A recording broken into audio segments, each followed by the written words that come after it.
राधे राधे गुरु। राधे राधे महाराज जी। महाराज जी, मुझे कर्म प्रधान होना चाहिए या भाव प्रधान? अब अपने अपने हृदय की बात है बच्चा, अलग अलग हृदय की रचना है। कोई हृदय कर्म प्रधान होता है, कोई हृदय भाव प्रधान होता है।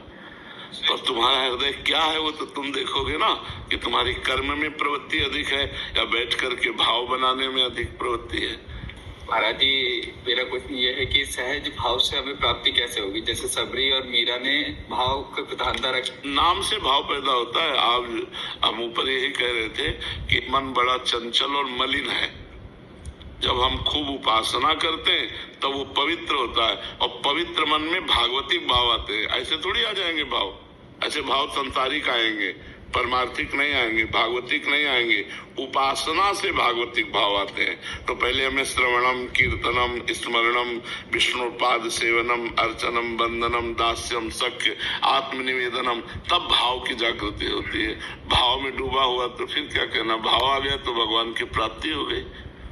भाव आ गया तो भगवान की प्राप्ति हो गई। भाव तो बहुत बड़ी वस्तु है। प्रारंभ में थोड़ी भाव आ जाएगा। प्रारंभ में तो श्रद्धा और विश्वास काम करता है। अब जब साधना परिपक्व होती तब भाव आता है। फिर भाव देह की प्राप्ति होकर भगवान की सेवा में पहुंच जाता है। समझ पा, भाव बहुत ऊंची वस्तु है।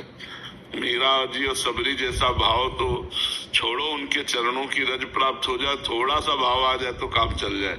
मीरा जी और सबरी जी तो सिद्ध महापुरुष हैं भाव की।